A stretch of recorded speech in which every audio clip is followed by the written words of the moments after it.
عبداللہ طاہر جب خراسان کے گورنر تھے اور نیشاپور ان کا دارالحکومت تھا تو ایک لوہار شہر ہرات سے نیشاپور گیا اور چند دنوں تک وہاں کاروبار کیا، پھر اپنے اہل و عیال سے ملاقات کے لیے وطن لوٹنے کا ارادہ کیا اور رات کے پچھلے پیر سفر کرنا شروع کر دیا۔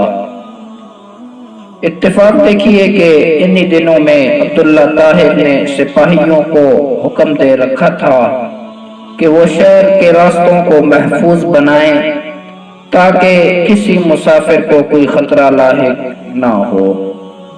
اب ادھر اتفاق ایسا ہوا کہ سپاہیوں نے اسی رات چند چوروں کو گرفتار کیا اور امیر خراسان یعنی عبداللہ طاہر کو اس کی خبر بھی پہنچا دی، لیکن اچانک ان میں سے ایک چور بھاگ گیا۔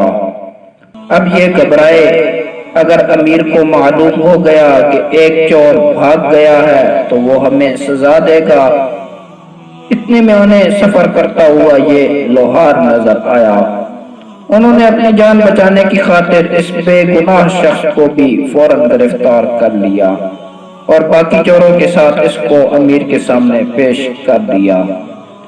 امیر خراسان نے سمجھا کہ یہ سب چوری کرتے ہوئے پکڑے گئے ہیں، اس لیے مزید کسی تفتیش و تحقیق کے بغیر سب کو قید کرنے کا حکم دے دیا۔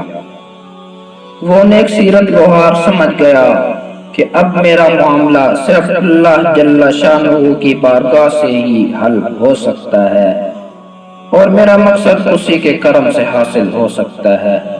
لہذا اس نے وضو کیا، قید خانہ کے ایک گوشہ میں نماز پڑھنا شروع کر دی۔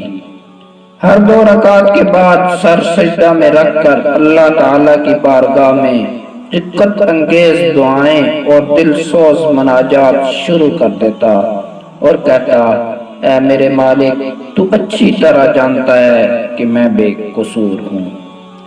ادھر جب رات ہوئی تو عبداللہ طاہر نے خواب دیکھا کہ 4 بہادر اور طاقتور لوگ آئے اور سختی سے اس کے تخت کے چاروں پایوں کو پکڑ کر اٹھایا اور الٹنے لگے۔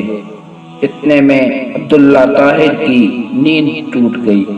اس نے فوراً لا حول ولا قوت الا باللہ پڑھا، پھر وضو کیا اور اس احکم الحاکمین کی بارگاہ میں 2 رکعت نماز ادا کی جس کی طرف ہر شاہ و گدا اپنی پریشانیوں کے وقت رجوع کرتے ہیں، پھر دوبارہ سو گیا۔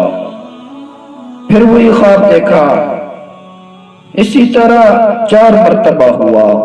ہر بار وہ یہی دیکھتا تھا کہ چاروں نوجوان اس کے تخت کے پایوں کو پکڑ کر اٹھاتے ہیں اور الٹنا چاہتے ہیں۔ امیر خراسان عبداللہ طاہر اس واقعے سے گھبرا گئے اور انہیں یقین ہو گیا کہ ضرور اس میں کسی مظلوم کی آہ کا اثر ہے۔ امیر خراسان نے رات ہی میں جیلر کو بلوایا اور اس سے پوچھا کہ بتاؤ، تمہارے علم میں کوئی مظلوم شخص جیل میں بند تو نہیں؟ جیلر نے عرض کیا، عالی جاہ، میں یہ تو نہیں جانتا کہ مظلوم کون ہے، لیکن اتنی بات ضرور ہے کہ میں ایک شخص کو دیکھ رہا ہوں جو جیل میں نماز پڑھتا ہے اور رقت انگیز دعائیں کرتا ہے۔ امیر نے حکم دیا اسے فوراً حاضر کیا جائے۔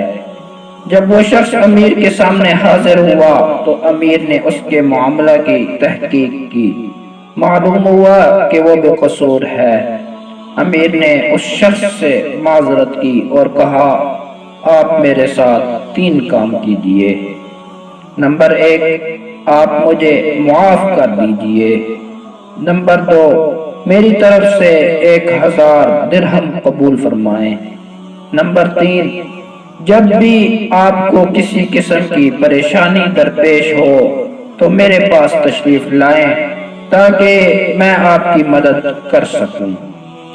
نیک سیرت لوہار نے کہا، آپ نے جو یہ فرمایا ہے کہ میں آپ کو معاف کر دوں تو میں نے آپ کو معاف کر دیا، اور آپ نے جو یہ فرمایا کہ 1000 درہم قبول کر لوں تو وہ بھی میں نے قبول کر لیے، لیکن آپ نے جو یہ کہا ہے کہ جب مجھے کوئی مشکل درپیش ہو تو میں آپ کے پاس آؤں، یہ مجھ سے نہیں ہو سکتا۔ امیر نے پوچھا یہ کیوں نہیں ہو سکتا؟ تو اس شخص نے جواب دیا کہ وہ خالق و مالک جو مجھ جیسے فقیر کے لیے آپ جیسے بادشاہ کا تخت ایک رات میں 4 مرتبہ اوندا کر سکتا ہے، تو اس کو چھوڑ دینا، اپنی ضرورت کسی دوسرے کے پاس لے جانا اصول بندگی کے خلاف ہے۔ میرا وہ کون سا کام ہے جو نماز پڑھنے سے پورا نہیں ہو جاتا کہ میں غیر کے پاس چلا جاؤں؟ میرے سارے کام نماز پڑھنے سے پورے ہو جاتے ہیں، لہٰذا مجھے کسی اور کے پاس جانے کی ضرورت ہی نہیں۔ تو اردو ٹاپ سٹوریز کے ناظرین، دیکھیے اس عام سے شخص نے نماز کی وجہ سے کتنا بڑا مسئلہ اللہ سے حل کروا دیا۔ اپنے بڑوں کی زندگی پر نظر دوڑائیے، وہ اپنی ہر مشکل اللہ تعالیٰ سے نماز کے ذریعے سے ہی حل کروایا کرتے تھے۔ صحابہ کرام کا تو معمول تھا جب بھی کوئی مشکل پیش آتی فوراً نماز کے لیے کھڑے ہو جایا کرتے۔